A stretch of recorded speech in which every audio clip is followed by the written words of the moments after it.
Famille, les histoires d'Abraham, Isaac sont des plagiats.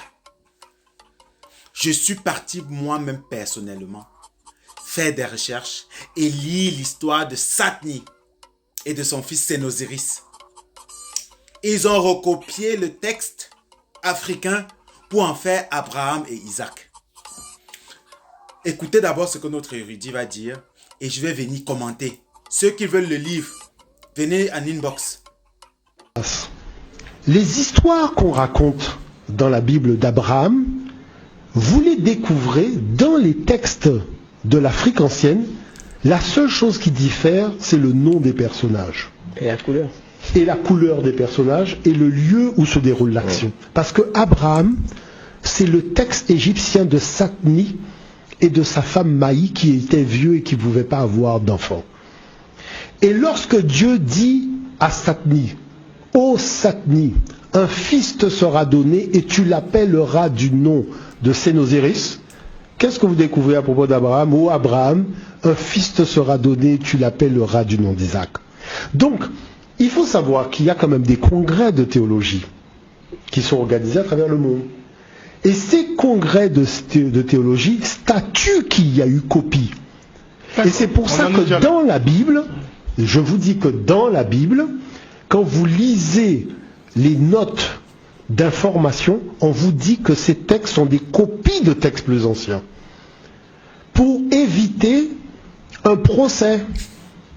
Donc vous ne pouvez pas les attaquer en justice en disant que c'est des faux textes, puisqu'ils ont déjà mis dans le livre qu'ils avouent eux-mêmes que ce sont des faux textes. Et pourquoi ça a été mis? Parce qu'il y a eu des procès, parce qu'il y a eu des débats où ils ont perdu. Mais ça, ce n'est pas porté à la connaissance des non-spécialistes. Parce que l'enjeu de l'affaire, c'est quoi?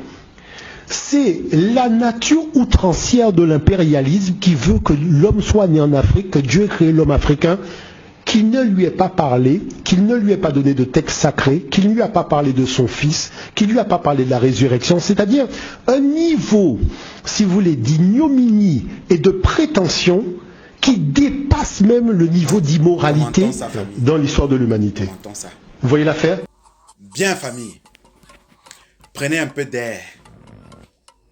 Respirez. Expirez. Respirez. Expirez. Laissez le bon message vous pénétrer. Maintenant, je vais vous dire, j'ai lu le texte. J'ai lu le texte. Et il faut toujours avoir un prisme africain quand vous lisez ces textes-là. Parce qu'il faut comprendre que même les traductions que nous lisons, il y a beaucoup de nuances à l'intérieur. Ils ont recopié l'histoire d'un scribe africain. Ils n'expliquent pas exactement quelle est la période où ce scribe aurait existé. Ils parlent de la période assyrienne et consorts. Mais moi, je vous dis que avant la période assyrienne, les Couchites avaient repris le pouvoir aux Hyksos pour longtemps, pour plusieurs centaines d'années.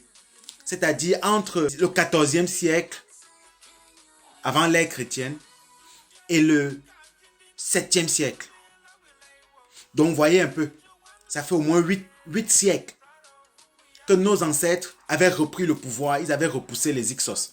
Les Hyksos, c'est ce peuple d'où sont issus les Hébreux. Ils ont donc recopié ces histoires. Ils ont recopié ces histoires parce qu'ils ont eu accès à nos temples. Ils ont eu accès aux temples quand ils étaient en Afrique. Si vous avez besoin des copies, venez en inbox et je vais vous les partager. Je vais vous les partager tranquillement. Vraiment, je souhaite que le message d'éveil arrive à tout un chacun et que désormais, on n'ait plus d'excuses. Mettons-nous à la lecture. Haché, haché, haché.